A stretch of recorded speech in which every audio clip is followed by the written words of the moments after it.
charge o panimahon na lutak na sa magabihon o ang mong ginahangyo, please refrain from anything nga makadisturbo sa tuang service at tuang sa pag-preach sa pulong sa Ginoo. And by this time, ako ang iyon at pastor to please come and give to us the word of God. Ato ang welcome to ang service.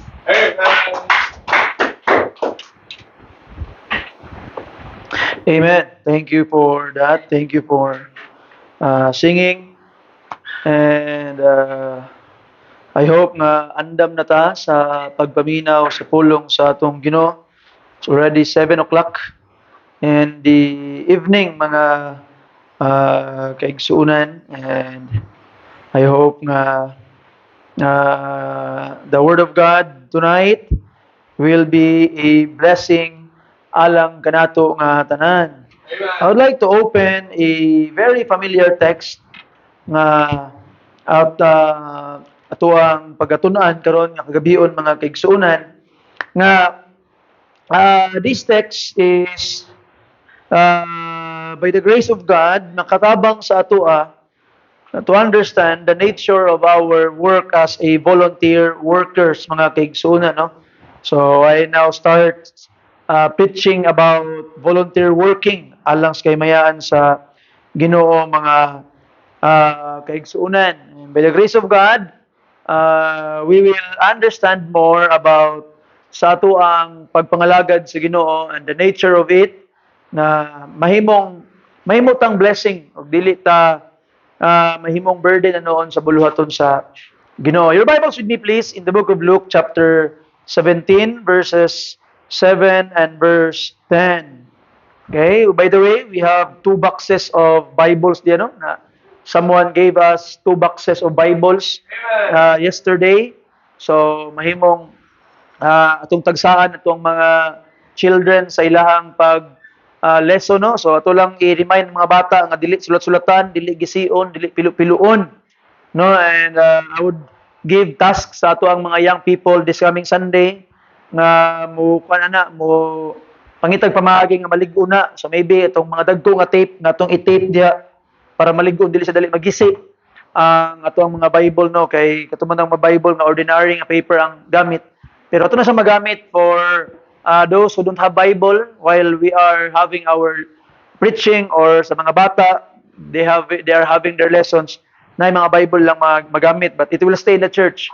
Dito na ipanghatag kay mas mahitatag katong mas nindot ito ipanghatag, kay kung mahimo nang daladalahon perminti, it will not last long, kay mga ordinary papers ang gamitan nga Bible. It is just good para sa atuang church use. Okay? So Luke chapter 17 verse 7 down to verse 10, palihog tindog katanan to give reverence sa pulong sa Ginoo. The Bible says, are you there? Say amen. Amen. And which of you, having a servant plowing or feeding cattle, will say unto him by and by, when he is come from the field, go and sit down to meat? And will not rather say unto him, make ready wherewith I sup, and gird thyself, and serve me till I have eaten and drunken, and afterward thou shalt eat and drink? That he thank that servant because he did the things that were commanded of him? I trow not. So likewise, ye, when ye shall have done all those things which are commanded you, say, we are unprofitable servant, we have done that which was our duty to do. Let's pray. Father God, thank you, Ginoo, sa imuhang panalangin nagihatag kanamo, Lord. Help us to understand the nature of our service kanimo, Ginoo. I pray nga ikaw magatabang kanamo, that we will be able to honor you with our service. Mahimong ikaw mahimaya, Ginoong Dios, tabangin mi, Ginoo, that we will be able to honor you and to worship you in a mighty way and use our lives for your glory, Ginoo. Bless the volunteer workers of this church and add more workers, Ginong Dios, na mahimong magamit alang sa imong kahimayaan. We need you, Lord, in Jesus' name. Amen and amen. Mga kaigsunan, pray because tabang nag-pray day, no? Tuad sa tuang prayer request. I am praying for one full-time worker sa atuang simbahan. So we need one full-time worker sa simbahan mga kaigsunan. At least we shall begin in one. So by the grace of God, God will call one full-time worker sa atuang simbahan nga tagaan og compensation sa church no. Ato ang gitawag nga tagaag compensation. Ato ang kung sa kon pasweldoan nato sa church pero mahimo ng full-time work no dili na magpuyo sa simbahan and magkaroon na siya og full-time work di simbahan. Ato nang i-pray nga mahimong mga lagad sa Ginoo and ako pong tudluan. So at the same time ato ang mahimong full-time worker, I will be giving that person classes pod para mahimong master niya ang Bible. Let's begin in one. So di ta maglangan nga mahimong naitawagon di ay nga mag full-time work sa simbahan no. So let's be praying for that. Gracias Ginoo nga natay full-time worker diri kay para at least there will be people who will really follow up sa ato ang mga buluhaton simbahan, mga physical work, mga spiritual work. So we need it, no? So i-pray ninyo nga naitawagon nga full-time worker sa ato ang simbahan, nga dili na magstay sa church, dili na magpuyo, o dili na pod ang iyang meals tanan, and everything will be supported by the church. So if we will be having full-time worker, so need pod nato nga atoy pong i-pray nga i-bless pod sa Ginoo atong mga katawhan that our giving will be constant o kanunay para pod mahatag ato ang compensation nga angayan pod dihatag kay di man pod pwedeng mag full-time work unya wa po'y kaunon no. So we pray for that kay I am praying that there will be a full-time worker na sa ato ang simbahan. I believe God will bless and the church is already able to support no. So ang title sa ato ang message karon mga kaigsunan is Serving Without Thanks. Serving without thanks. I believe I have already preached this text, but let me expound it more tonight, mga kaigsuunan.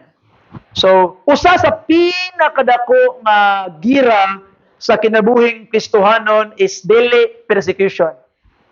Dili kapobrehon, not even temptation.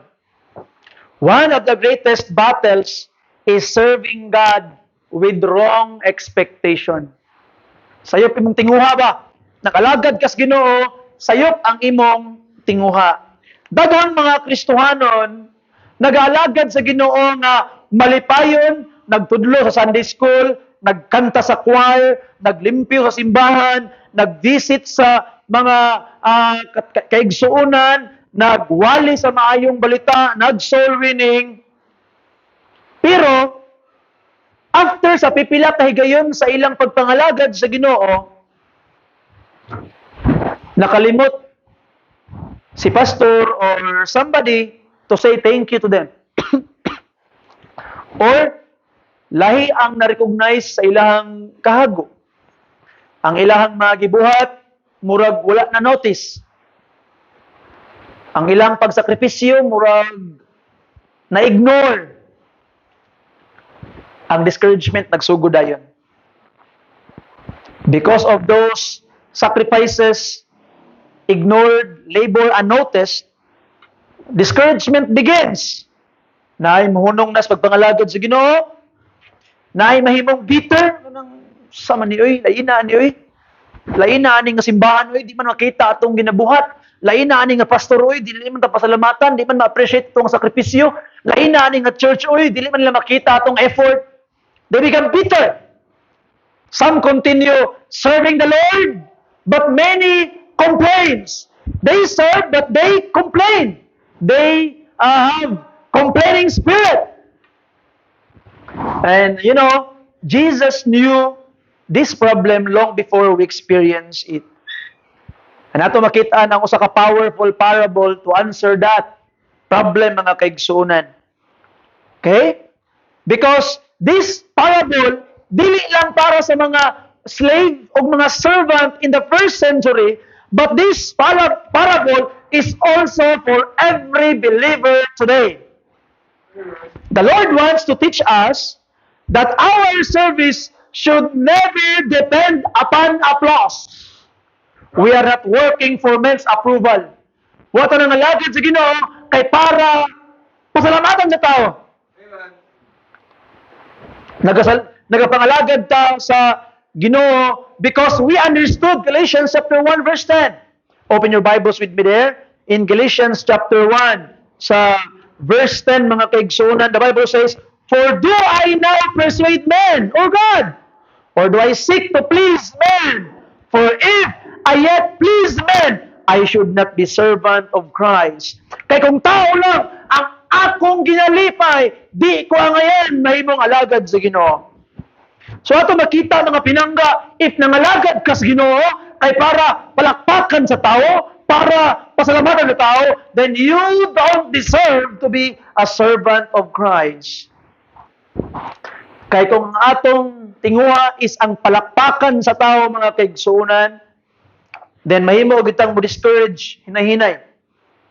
Pero kung ang atong goal is ang kalipay sa atong Ginoo, ang atong goal na mahimaya ang atong Diyos, dili mawala imong kalipay sa pagpangalagad sa Dios. Right.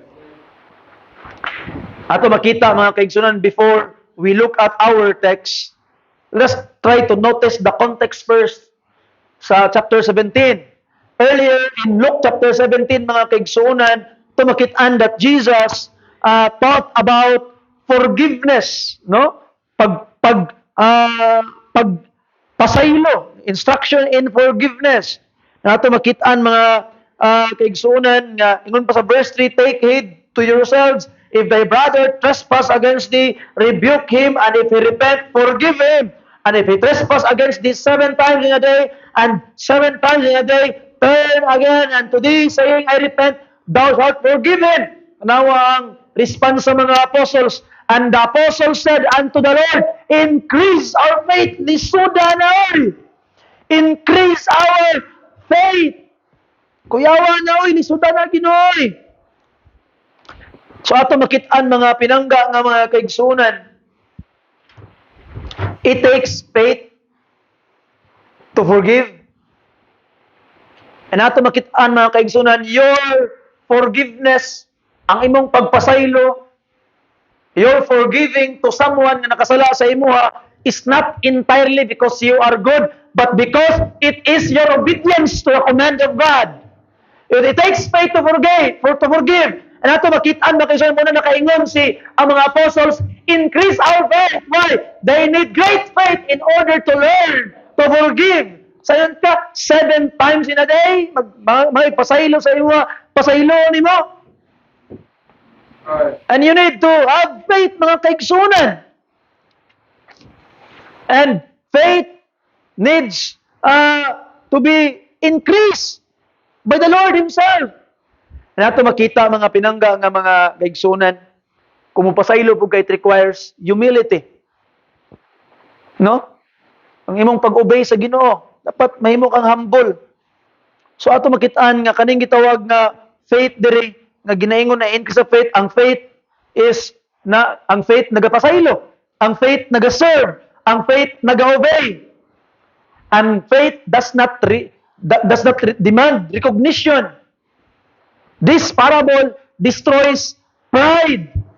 It reminds us who God is and who we were. So ato makitaan mga kaigsunan na right after telling this parable about instruction about forgiveness mga kaigsunan, right after gisulti na ni Jesus Christ ang parable of service. Nga naman nga pinangga, because it takes a lot of faith to forgive. And it takes a lot of faith to serve God sama aning sa atong parable karon. In the Bible, many wealthy families own servants. The servant had responsibilities from sunrise until bedtime. Ang mga servant mga kaigsunan, mubangon og sayo, mutrabaho sa field, mupakaon sa animals, mag-prepare sa pagkaon sa ilang mga amo, nagalimpyo. They obey every command. And when the worker returned from working outside, mubalik sila sa balay, gikan sa pagtrabaho mga kaigsunan, ato makitaan, He did not expect his master to wait on him, meaning, wasa nag-expect nga ang iyang master, gikan sa naghago, nagpatulog singot, wasa nag-expect na magbalik siya, nga his master will wait on him, meaning, mag-serve yung master sa iya, nga, uy, nagkaon na ka, kaon siya. Di ba?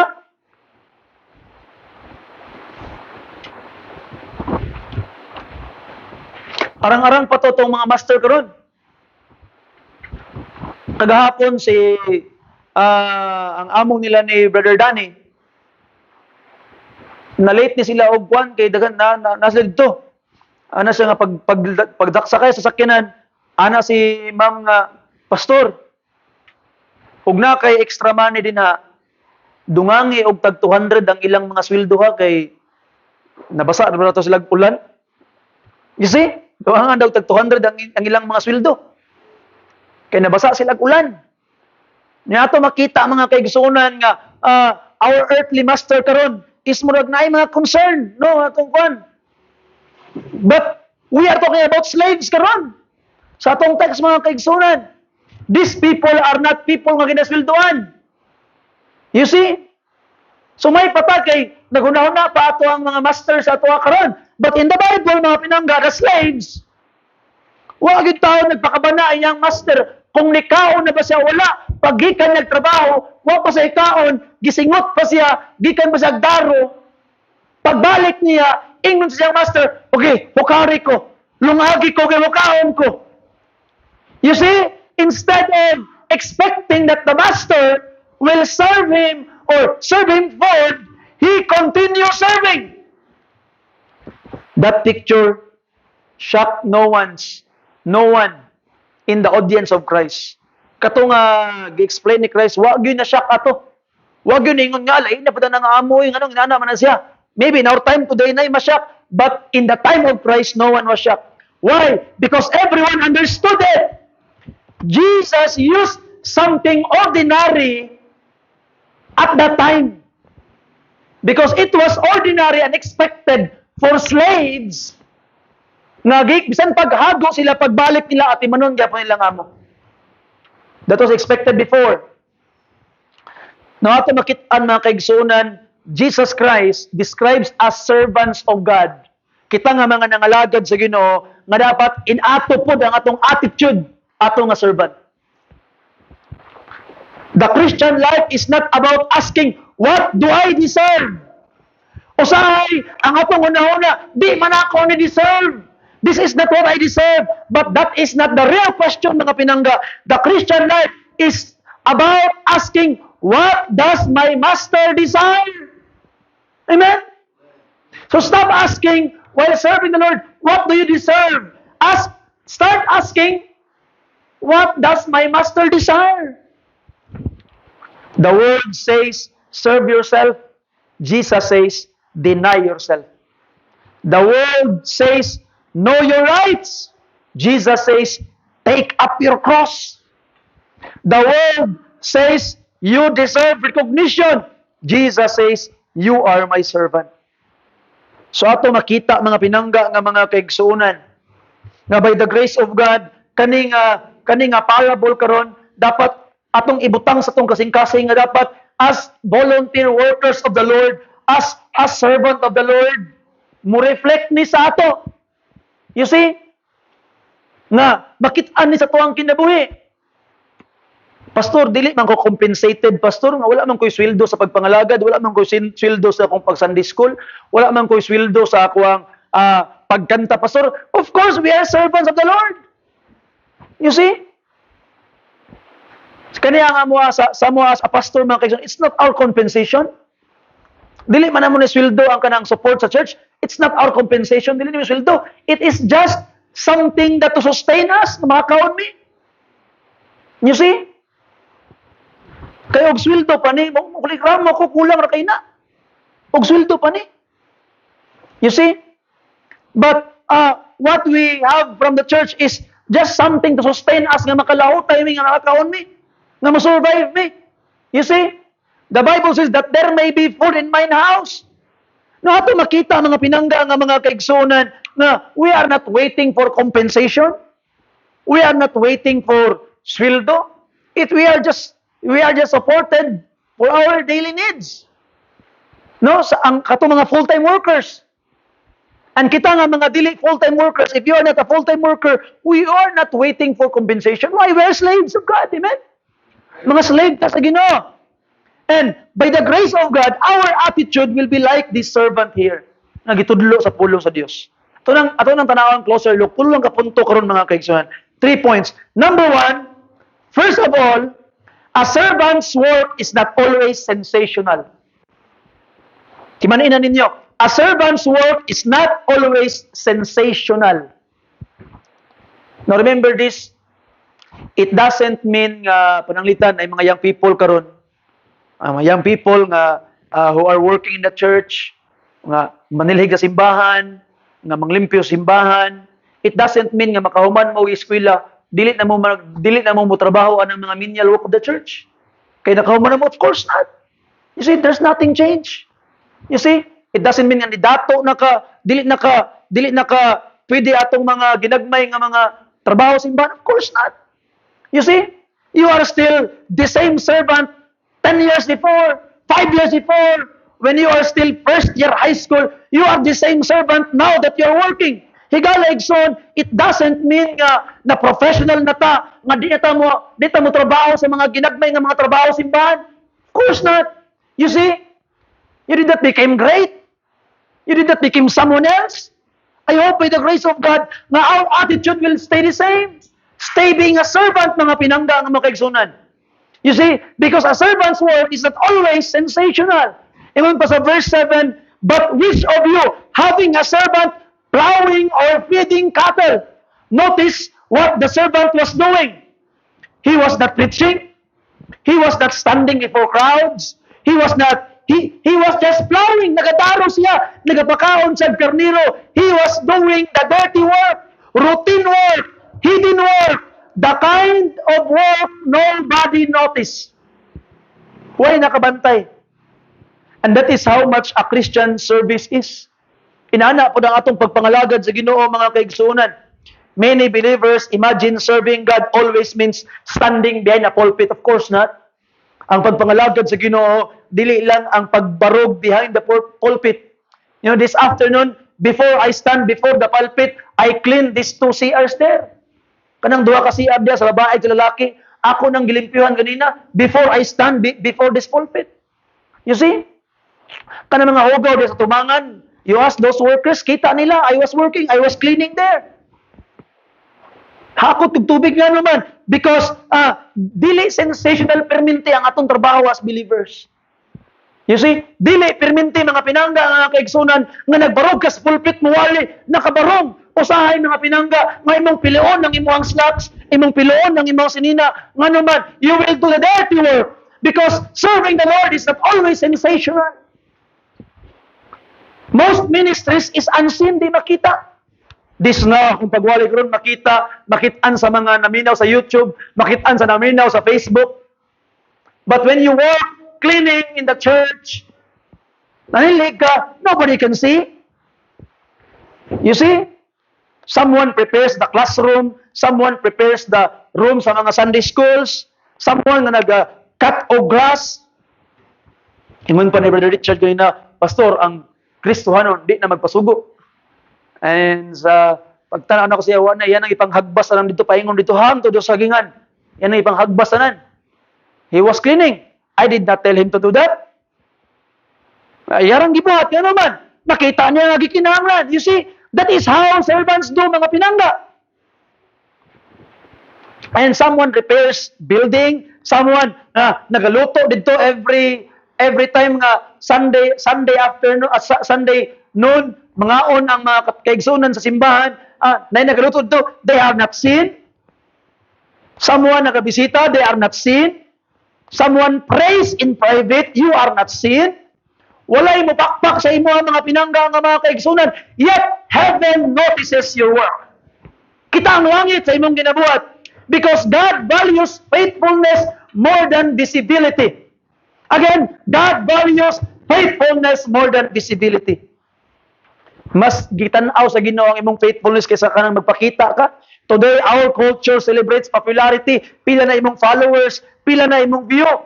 Ang gina-celebrate sa kalibutan karon is recognition, fame. But God is looking for something different. He's looking for faithful servant who will do the work. Bisag dili palakpakan, bisag dili pansin sa mga tao ang ilang ginabuhat. In 1 Corinthians chapter 4 verse 2, ngun pangpulong sa Ginoo, moreover it is required instead that a man be found what? Faithful. Notice God never says it is required that a man be famous. He says it is required that he be faithful. Look at Moses. Moses was 40 years in the desert. Before God used Moses nga muadto sa tubangan ni Pero, he stayed 40 years in the desert. And even 40 years studying in the wisdom of Egypt. So 80 years, wa takabaloon sa gibuhat ni Moses. In those 80 years, no miracle, no crowd, no sermon, just studying. And other 40 years, just sheep. Yet God was preparing him. Sometimes God prepares us in hidden places before using us publicly. So mga pinangga nga mga kaigsunan, ayaw kahadlok nga way makita sa imong ginabuhat para sa Ginoo ron. Ayaw kahadlok nga ikaw ray nakabalo sa imong service sa Ginoo. Why? Because maybe God is preparing you for greater work, just like Moses. Moses, it took 80 years ayaw sa na imong prepared. How about you? The more time God prepares you, the greater the work He wants you to do. So ayaw ka, hadlok, way makita nimo. Just go on. David learned to be a shepherd before becoming a king. Wala natawo si David sa palasyo. In fact, gikalimtan siya sa iyang pamilya. Sa diha nga ang iyang mga kuya, ginapilian na ni Samuel kung kinsa ang mahimong next king. Siya, gipabantay siyang papa rito sa mga karniro. You see, he was forgotten. But it was there that he learned courage. It was there he learned to fight. Bear, fight, lion. And because of that, he became courageous to fight Goliath. He was prepared at the backstage, mga kaigsunan. He learned dependence upon God. It was there that he wrote many psalms. The lonely field became God's classroom. The lonely field became God's training ground para sa iya. So mga pinangga, mga kaigsunan, when you will become lonely in some places that you alone serving the Lord, it will become your training ground. You see? Even our Lord Jesus Christ has an example for us. Jesus worked 30 years before 3 years of ministry. 3 years ang ministry ni Christ, but He was 30 years unnoticed. 30 years working under His family. 30 years nahimong karpintero under a carpenter. Unknown, hidden, no crowds, no miracle recorded. Then only about 3 years of public ministry. Kaya wa nagdali ang atong Ginoo, mga kaigsunan. Perhaps you think, why nakabantay sa imong ginabuhat karon?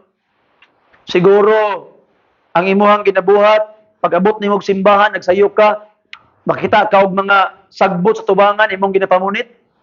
Maybe ang atong mga tiglimpyo sa Saturday na ay mga ma-overlook na limpyuhonon, and pag-abot nimong sayo, ikaw tong nag-una kay imong ipang-arrange ang mga nangatandog, imong ipang-trapuhan ang mga nangabasa.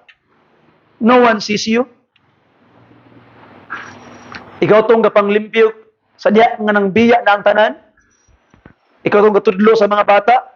Ikaw tong faithfully gaampo para sa mga missionaries. Maybe you feel invisible, wa may nakita, wa may naka-appreciate. But remember, the God who sees in secret rewards openly. Amen? Matthew 6:4, thy Father which seeth in secret, Himself shall reward thee openly. Imagine, di ba, trabaho dito mga worker. Ito mga worker, katrabaho dito. Pananglitan na sa katrabahante, akong pangutanon, Brad, unsa na imong ginabuhat? Nagapile og halublak, pastor. No? Nagapile ka kalublak. Katong isa akong duulan, Brad, kung saan na imong ginabuhat? I am building this baptistry for the glory of God. You see? Pareha sila trabaho. They are doing the same work. Pareha ra nga halublak ang ilang ginapile. Pero ang isa, nakita nga ang pagbutang sa halublak is an opportunity for worship. The attitude changes. You see? Ayaw tuo nga ang imong ministry gamay. Ang pagbantay mga bata, ang pagbadlong sa mga bata, na magkisaw-kisaw nga mga bata diri na mga kuan, ikaw tong mukuha, imong dalon sa gawas, imong lingawon sa gawas. It's not a small work. If you are a pianist, church cleaner, maintenance worker, soul winner, tanan nga mga trabaho, precious na sa Ginoo. Amen. Ang kalibutan, ilang gi-celebrate, mga vlogger, mga artista, mga politiko, mao na ang gina-celebrate sa kalibutan. But God celebrates servants. The servant had already spent the day plowing. Grabe na ang iyang pagdaro, grabe na ang pagpamahog, ingon sa tong text. Most people would think, humanagyod akong trabaho. Makapahulay na gyud ko. But Jesus surprised us. Kay gikan sa pagtrabaho, gikan sa pagpamahog, pagdaro, the work was not over. There is still more to do. You see? Siguro, yung una-una, human akong tudlo, human akong limpyo, human ako, makapawin ako, no, higaligson. There is still more work to do. And it brings us to the point number 2, mga pinangga. Point number 2, a servant's service must be sustained. A servant's service must be sustained. Dapat magpadayon.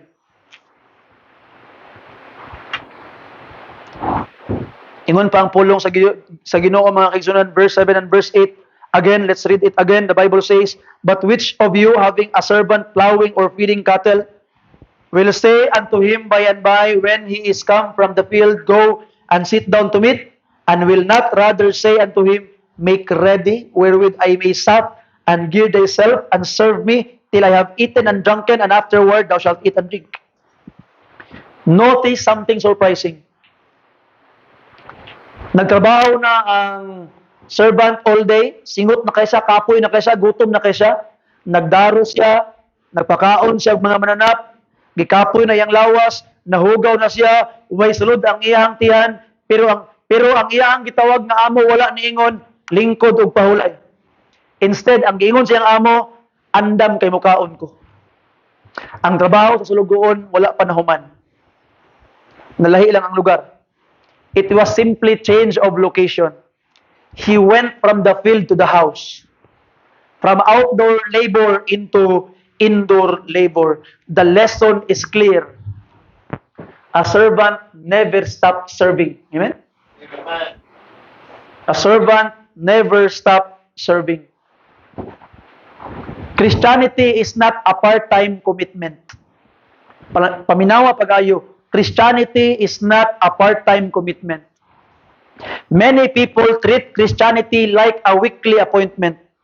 They serve on Sunday, then forget God until next Sunday again. But Christianity is not merely something we do. It's who we are.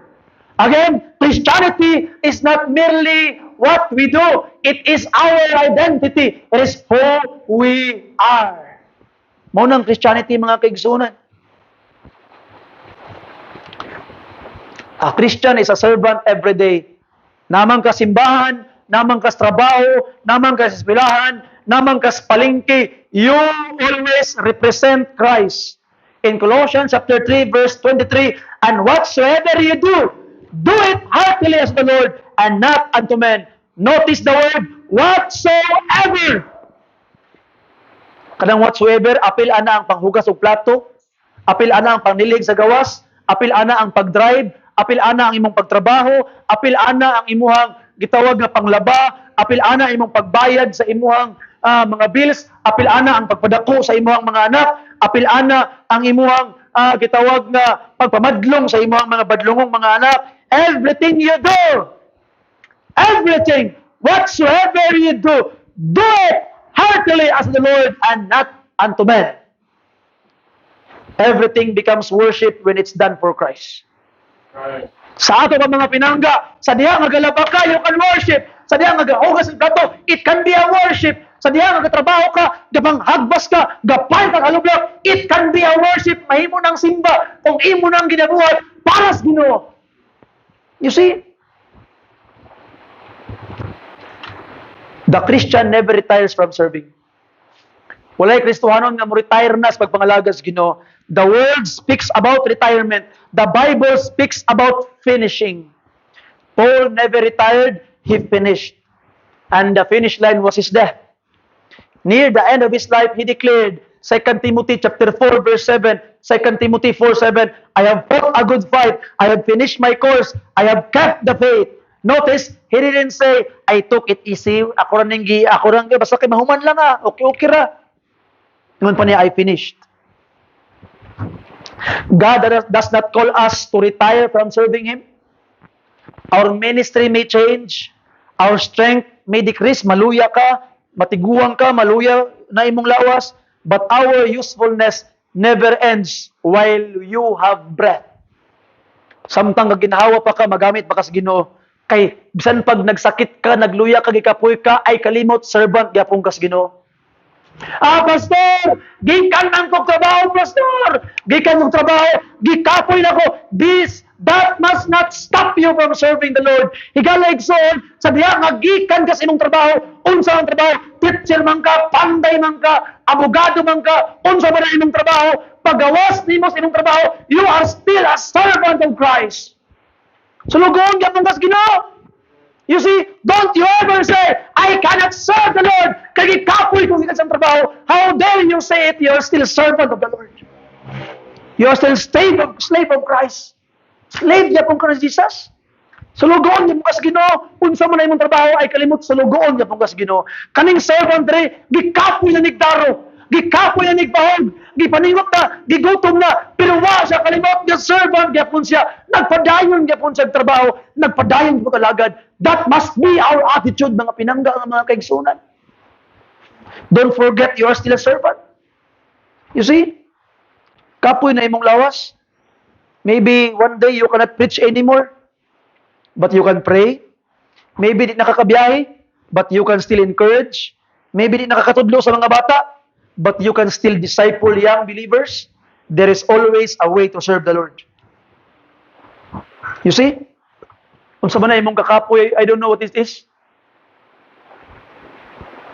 Maybe tungkol sa imong kakapoy, dili na nimo mabuhat tong mga bugat ng trabaho para sa Ginoo, and we can understand that.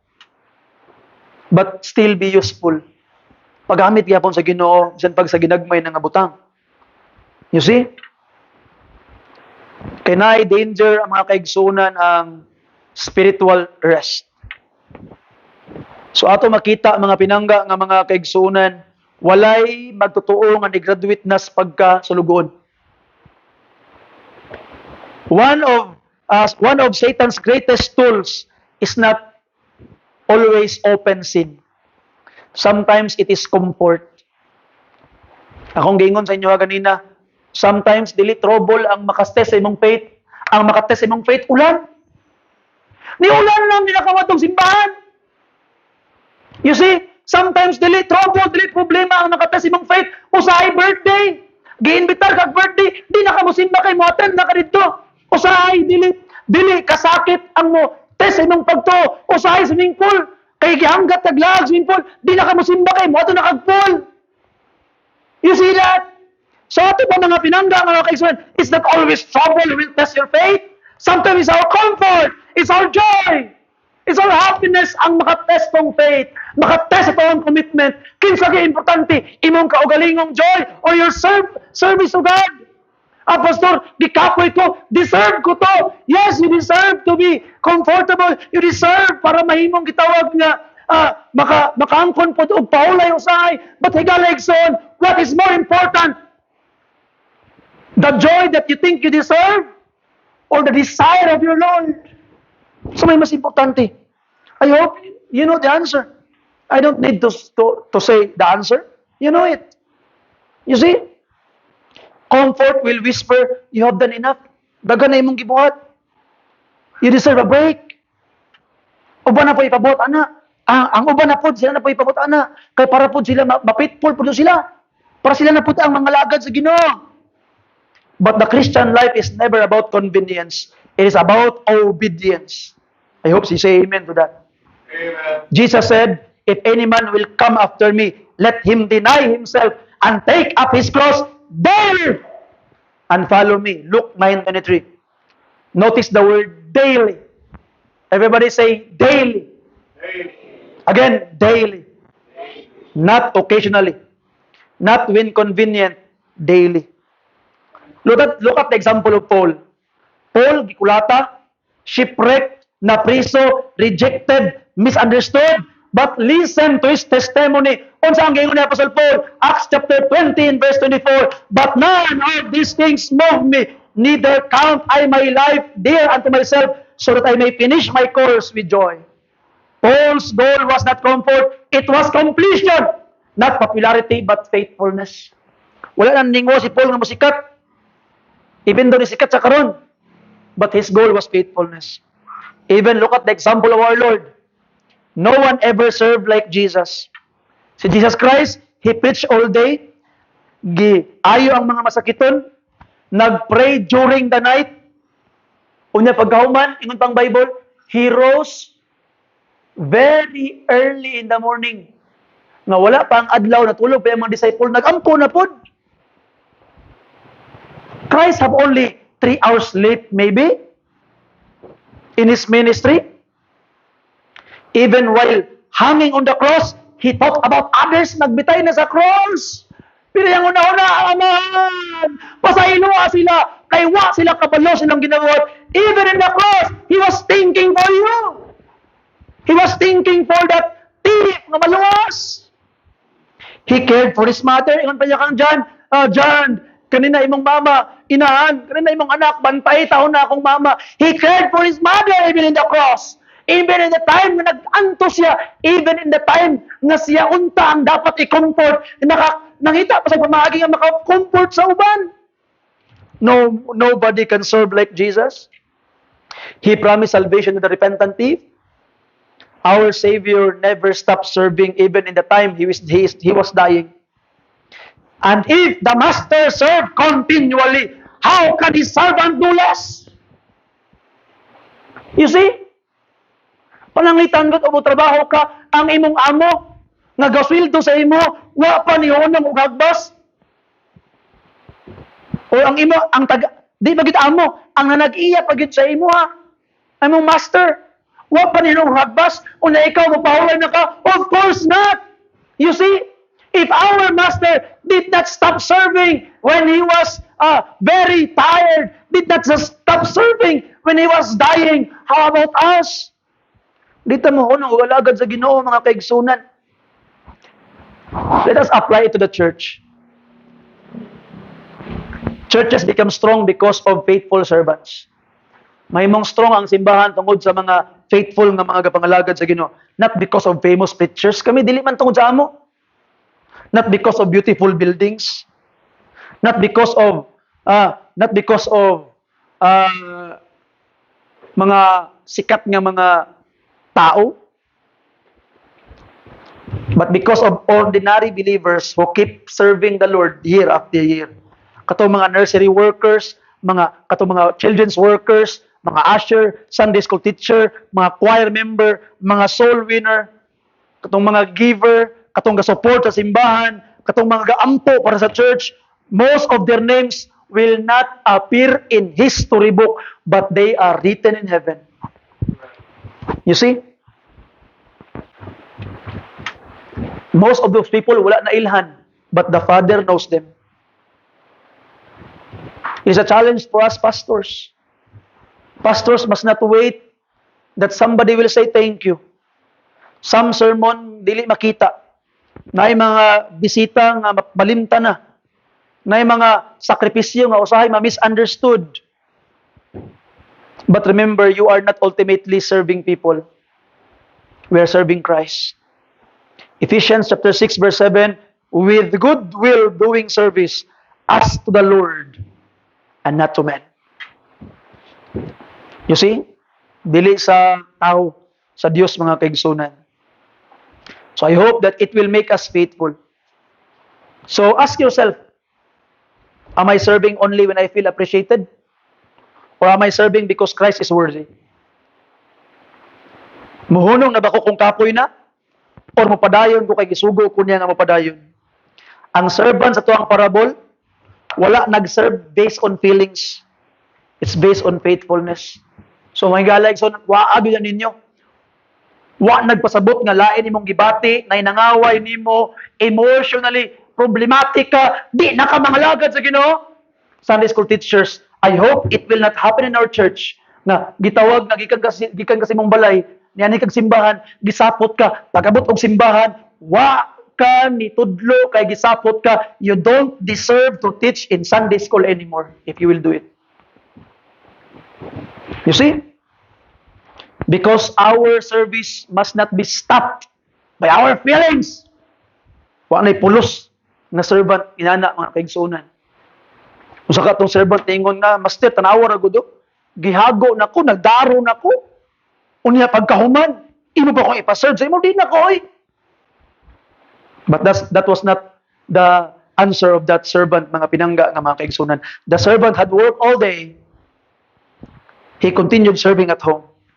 Surely now the master would at least thank him. But Jesus says something that surprised even more. Instead of receiving praise, he received another command. Pakan ako. This leads to the third point mga pinangga. Number 3, serving is a sacrifice, not a performance. Serving is a sacrifice, not a performance. Verse 9, that he thanked that servant because he did the things that were commanded him, I trow not. This is probably one of the hardest verse in the entire Bible. Jesus asked a question whose answer is obvious. After the servant had labored all day, after preparing the master's meal, after waiting until the master had finished eating, did the master owe him special thanks? Ingon pa ni Jesus Christ, I trow not. In other words, of course not. Tanawa gud ha? Human sa nagdaro, human siya nagbahog sa mga mananap, human sa gikapoy, gigutom sa nagtrabaho, pag ulig balay, gilutuan ba niya yung amo, gihukaran niya, gipakaon niya yung amo, maybe, giapil pa niya, hugas ang tiil sa iyang amo, o niya ang pangutanan ni Kristo. Angay ba siyang pasalamatan? Ang tubag, of course not. Yawa no?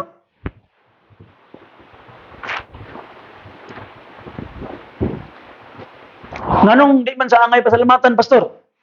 Because the servant simply fulfilled this responsibility. It was not an extra mile. It was his responsibility. Unsa man ang filosofiya sa kalibutan? The world teaches us to seek recognition. It says, make sure people notice your work, receive the credit, protect your reputation, demand appreciation. That attitude has even entered many churches today. Some people become offended because their name was not mentioned. Some become discouraged because another person received recognition. Some stop serving because nobody thanked them. Jesus says, that is not the heart of the servant. Dili na mo'y kasing-kasing sa usa ka sulugoon. The difference between a hireling and a servant.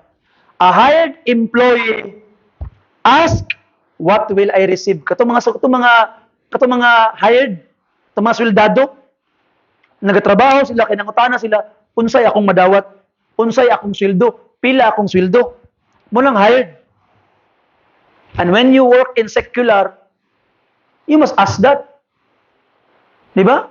Kung motrabaho ka sa ubang mga lugar, mutana ka, pila akong sweldo. Pila ka oras kong trabaho, you must ask that. But when you are a servant of the Lord, that's not the question. Dili na ka kung servant ka sa Ginoo, dili ka mo tanaw pila imong sweldo, pila imuhang compensation, ang imong pangutana, unsay gusto sa akong master? What does my Lord wants? A hireling serves for wages. A servant serves because he belongs to his master. That is why Paul repeatedly introduced himself as a servant of Jesus Christ. A bondslave of Christ, ingon pa ni Paul. Not merely an apostle, not merely a missionary, a servant. His identity was not found in his position. His identity was found in his master. You see? Kay kung mayroon ka karon nga, missionary ko, ikaw to, missionary ka. Teacher ko, ikaw to, nagatudlo ka.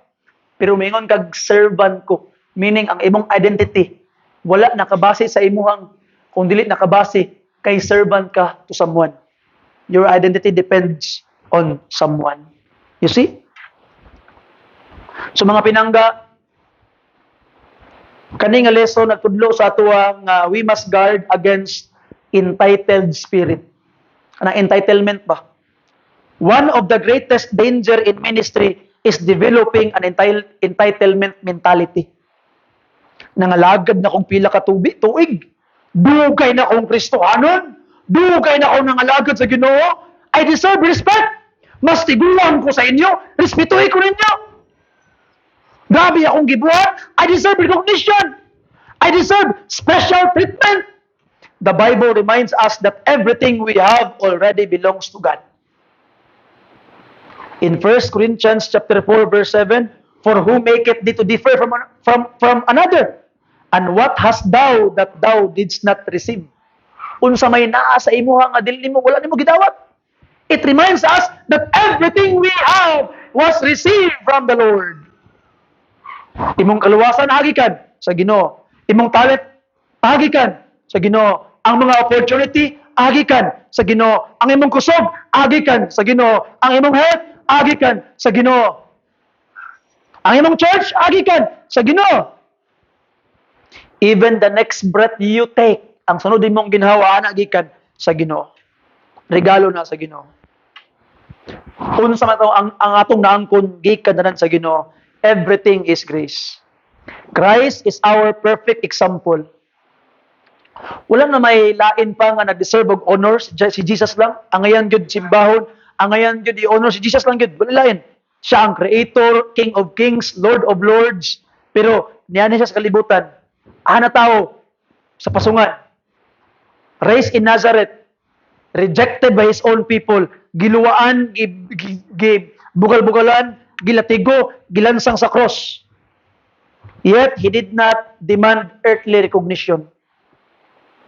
He said, ingon pa niya, Mark 10:45, unsa giingon ni Jesus Christ, for even the Son of Man came not to be ministered unto, but to minister and to give his life a ransom for many. Unsa man ang gibuhat ni Jesus Christ sa upper room, one night, he did something astonishing. Ang iyang gibuhat, ang katong iyang mga binuhat ng mga disciples, ang mga apostles, ni Doko siya, nagbutang sa labakara siya nga baga, gihugasan niya ang tiil sa iyang mga apostles, sa iyang mga servant. Ang amo ni hugas sa tiil sa servant. Wow! Unsa iyang giingon sa John 13:15, for I have given you an example that ye should do as I have done to you. Dapat mag-alagaray ta mga kaigsunan. Christian leadership is not about being served. It's about serving. Pagta mo alagad. Now karon, unsa man ang test? Kung tinuod ka nga alagad sa Ginoo, kung tinuod ka nga slave ba, kung tinuod ka nga servant, what is the test of genuine servanthood? How do I truly know if my heart is a servant's heart? Kabalo ka unsa? Sa diha nga i-treat ka sa servant, sa diha nga suguon ka, sa diha nga ingnon ka nga mauni imong buhaton, ma-offend ba ka? Mulikramo ba ka? Mahimo ba kang bitter? Mupadayon ba kay pag-alagad nga naay kalipay? The Lord often reveals our pride through the way we respond to being overlooked or to being treated as servant. Naay mga tao nga nangalagad sa Ginoo nga di makita No, di makita ilang pag-serve, dili makita ang ilang mga ginabuhat, na overlook, nag-ampo sila. See, quietly nag-repair sa mga dapat repairon, puniton ang mga dapat puniton. You see? You know, even people overlook them, God will never overlook them. Remember that. So sa conclusion, number last mga kaigsunan, nganong satisfying man gid ang mag-serve sa Ginoo? Nganong malipay man ka mag-serve sa Ginoo? Serving is satisfying because we serve the King. Tungod kay ang hari imong gilagaran. Mo nang ma-satisfy ka mag-serve sa simbahan kay ang hari imong gilagaran. In Luke chapter 17 verse 10, so likewise ye, when ye shall have done all those things which are commanded you, say, we are unprofitable servants. We have done that which was our duty to do. Kaning nga verse often ma-misunderstood ba? Jesus is not saying that believers are worthless. Wala ba sabot nga worthless ang mga magtotoo? Nga waslay pulos? No, di na mo pasabot. He is saying, we have not placed God under obligation. No amount of obedience can put the Almighty in our debt. Even after doing everything He commands, we can only say, I have simply done my duty. Right. You see? Did God owe you thanksgiving nung pinangalagad ka? Tungod kay nag-serve ka, nahimong obligated ang atong Ginoo nga magpasalamat sa imo? Of course not. You see? Ang ginaingon lang niya na I am gitawag na unworthy servant, meaning human ko nang alagad, wala na himong obligado ang Ginoo nga magpasalamat sa ako, kay gibuhat ang ako ang angayan akong buhaton para niya. That's what it means. You see? It does not mean that God does not love us. It does not mean our service has no value. It means that our service does not increase God's gratefulness. So, ba ka nangalagad, perfect ng Ginoo? Human nga nangalagad, perfect lang gyapon siya. Wala kay gi-contribute sa iyang pagka-perpekto. Wala kay gi-contribute sa iyang pagkamaayo. But, gitugot niya nga naa kay part sa iyang ginabuhat. Nindot kay no? Di man tagi kinahanglan sa Ginoo. Ang Ginoo wa man ang ginahanglan sa atoa para mabuhat niya iyang gusto buhaton. Ang nakanindot lang, bisan pagwa siya nang ginahanglan sa imo, gitagaan kaniyag privilege nga makatabang nga naa kay part. You see? So ang imong service, not because you are needed. It is a privilege because God allowed you to experience the joy of serving Him. Serving is an honor. Imagine being invited to a king in his palace para moalagad sa iya. You would not complain. It will be a privilege, mga kaigsunan.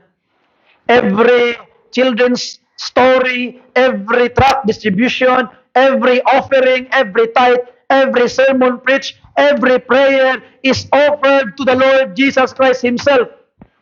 And that's a privilege, mga kaigsunan. Amen. Kung na reward. You see, ayaw na pag-serve for recognition. Ang hulata lang, well done, thou good and faithful servant. Kalipay ang pagpangalagad sa Ginoo, serve the Lord with gladness. So ay kalimot mga kaigsunan, nga dili permente sensational imong trabaho. Sometimes mukalot ka para sa Ginoo, sometimes manarapo ka para sa Ginoo, sometimes mulimpyo ka para sa Ginoo, sometimes manguha kag agyo para sa Ginoo, sometimes mga kaigsunan manglimpisa ka para sa Ginoo, sometimes mukuskus kag baul para sa Ginoo. You see? And ato makita regardless of your profession. I don't care if you're a professional. You see? I'm your pastor but I still do it. No, ato makita ang mga pinangga ng mga kaigsunan. Not always sensational, be willing to do the lowest job for the Lord. And servant service must be sustained padayon. Dili pasabot ka na human nimo ni wa na pahurin na kano, you continue. You see? Stop saying gikapoy ka gikan sa imong trabaho, you're still a servant sa gikapoy ka. Kapoy man ka o dili, luya man ka o dili, servant gyapon ka. Serving is a sacrifice, not performance. Hindi siya pasikatay.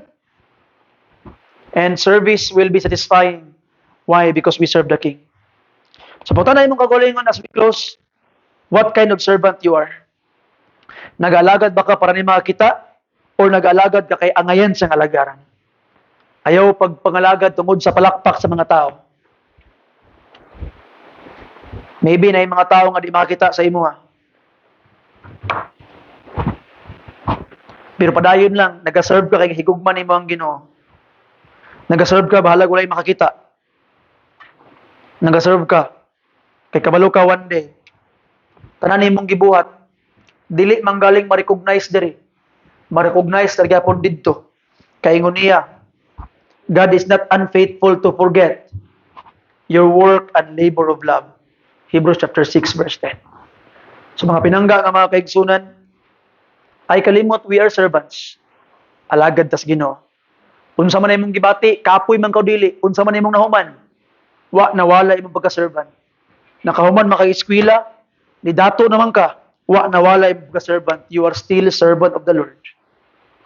Wala yung bunitog na tanan. Let us pray. And after this prayer, you look for a place. And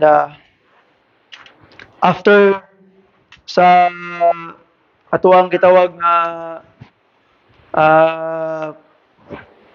prayer, I would ask Brother Ferlo to close us in prayer. Magambutaman na lang itnon. Salamat Ginoo sa imong kayo.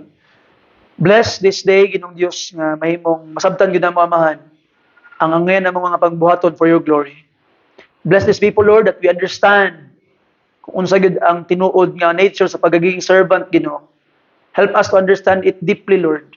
And Lord, may this message be heard by your people, Lord, that we will understand how does being a servant work. Salamat sa imong kaayo, Ginoo. Thank you for giving us the opportunity to serve you. Thank you, Lord, because we are your servant in Jesus' name. Amen. Look for a partner, a place you can talk to God, mga kaigsunan.